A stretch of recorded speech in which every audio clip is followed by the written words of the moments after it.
घर में लगाने वाले कुछ लकी पौधे होते हैं, गुड लक प्लांट्स, जो कि घर में सौभाग्य, धन, समृद्धि और पॉजिटिविटी लेकर आते हैं। आप इनमें से कम एक पौधे को अपने घर में ज़रूर लगाइए। पहला पौधा है शमी का पौधा। ये पौधा लगाने से घर शुभ शक्तियों यानी कि पॉजिटिव पावर्स को आकर्षित करता है और जीवन में क्लेश, संघर्ष कम होने लगते हैं। शनि ग्रह से पीड़ित हैं तो शमी का पौधा घर में ज़रूर लगाएं। वह शाम को सरसों के तेल का दिया भी ज़रूर जलाएं।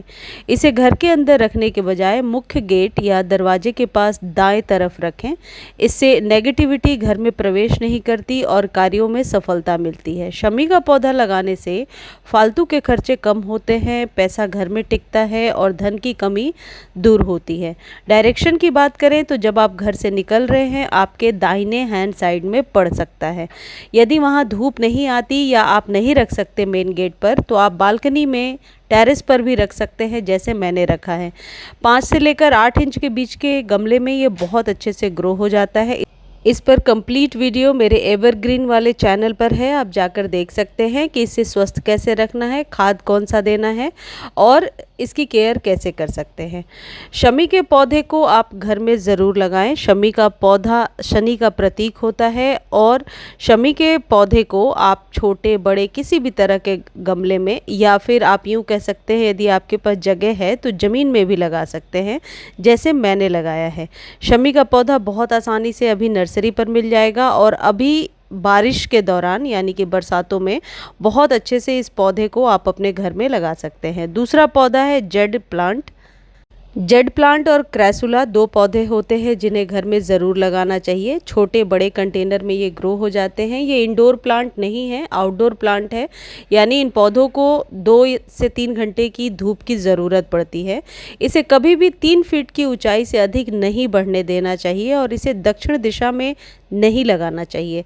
क्योंकि इस पौधे को धन का प्रतीक माना जाता है, इसलिए इसे कभी भी गंदगी वाले स्थान पर न रखें। जेड प्लांट कभी भी आपको अंधेरे वाले स्थान पर नहीं रखना चाहिए। हमेशा कोशिश करें कि इसे सूर्य की रोशनी वाले स्थान पर रखें। जेड के पौधे पर कभी भी बहुत ज़्यादा पानी नहीं देना चाहिए, नहीं तो इसकी पत्तियां गिरने लगती हैं, पीली हो जाती हैं। इस पौधे को आजकल खरीदने का ट्रेंड बढ़ता जा रहा है। नर्सरी पर जेड पौधा बोलकर आप ले सकते हैं। क्रैसुला बोलेंगे तो उसकी पत्तियां थोड़ी बड़ी होती हैं, ज़्यादा फ्लैशी होती हैं। ये है पोथोस, मनी प्लांट की ही एक वैरायटी है। मनी प्लांट तो घर में सदियों से हम देखते आए हैं कि लगा रहता है, मेन गेट पर लगा होता है। मनी प्लांट को घर में ज़रूर लगाना चाहिए, लेकिन एक बात का विशेष ध्यान रखें कि मनी प्लांट के पत्ते कभी भी ज़मीन पर बिखरे हुए नहीं होने चाहिए। मनी प्लांट कभी भी नीचे की तरफ इसकी जो बेल है वह नहीं गिरनी चाहिए। हमेशा ऊंचाई पर ही इसके जो तने हैं उनको बांध दीजिए, या कुछ इस तरीके से आप कॉयर में भी लपेट सकते हैं। वास्तु की माने तो मनी प्लांट के लिए दक्षिण दिशा सबसे शुभ मानी जाती है और इसे इसी दिशा में रखने की सलाह दी जाती है। इस दिशा में रखा हुआ मनी प्लांट पॉजिटिव एनर्जी यानी सकारात्मक ऊर्जा और समृद्धि को आकर्षित करने के लिए अग्नि और धन से जुड़ा हुआ माना जाता है। अगला है ये तुलसी जी का पौधा। तुलसी जी का पौधा तो घर में ज़रूर लगाना चाहिए। रामा और श्यामा दोनों तुलसी जी को आप एक साथ लगा सकते हैं। तुलसी जी के पौधे को वास्तु के सिद्धांत के अनुसार उत्तर यानी कि नॉर्थ, उत्तर पूर्व यानी कि नॉर्थ ईस्ट और ईस्ट यानी पूर्व दिशा में लगा सकते हैं। ये जो हल्दी मैं छिड़क रही हूँ, ये तुलसी जी को स्वस्थ बनाने के लिए कौन सा खाद देना है, किस तरीके से सर्दियों में सूखने से बचाना है, इस पर भी वीडियो एवरग्रीन वाले चैनल पर है, आप जाकर के देख सकते हैं। तुलसी में सुबह जल ज़रूर देना चाहिए नहाने के बाद, लेकिन इस बात का विशेष ध्यान रखें कि यदि इस तरीके से मंजरियाँ निकल आई हैं तो इन्हें आप कट कर दें। नाखून से बिल्कुल भी ना काटें। आप कैंची से या किसी चीज़ की सहायता से इसे आप पिंच करके इन मंजरियों को आप फिर से उसी गमले में डाल दीजिए। धीरे धीरे ये ग्रो हो जाएंगी। तुलसी में कभी भी गंदा पानी ना डालें।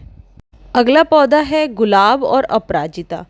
देसी गुलाब को आप देवी माँ को चढ़ा सकते हैं, सभी देवी देवता को चढ़ा सकते हैं। हाइब्रिड गुलाब भी घर में लगाना बहुत ही शुभ माना जाता है। शुभ इसलिए क्योंकि इससे मानसिक शांति और इसकी सुंदरता आपके पॉजिटिव इन्वायरमेंट को आकर्षित करती है।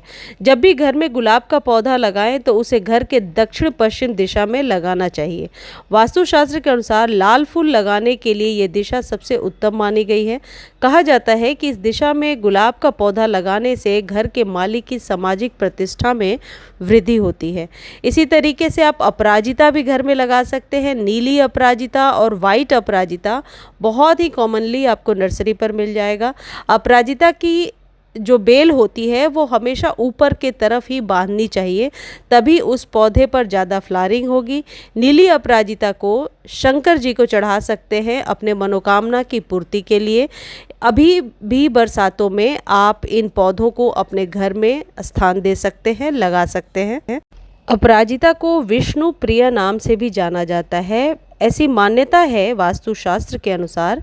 माना जाता है कि अपराजिता का जो पौधा है उसकी बेल जितनी तेज़ी से बढ़ती है, घर में रहने वाले लोगों की तरक्की यानी सदस्यों की तरक्की उतनी ही तेज़ी से होती है। वास्तुशास्त्र के अनुसार घर में मौजूद एक चीज़ से सकारात्मक या फिर नकारात्मक ऊर्जा पैदा होती है। यदि आप इन पेड़ पौधों को ऐसी जगह पे रखते हैं जहाँ ये पत्ते पीले हो रहे हैं, मुरझाए हुए से हो रहे हैं, बिल्कुल केयर नहीं हो रही है, तो ये पौधे पॉजिटिव एनर्जी देने के बजाय और नेगेटिविटी को क्रिएट करेंगे।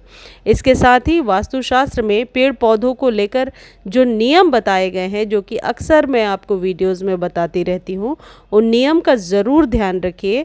नहीं तो जितने ये शुभ होते हैं पौधे, आप यदि गंदगी वाले जगह पे रखते हैं उतने ही ये अशुभ होते जाते हैं और दरिद्रता का वास होने लगता है घर में।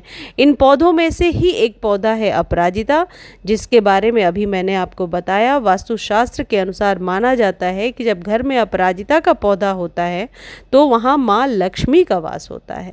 धन्यवाद।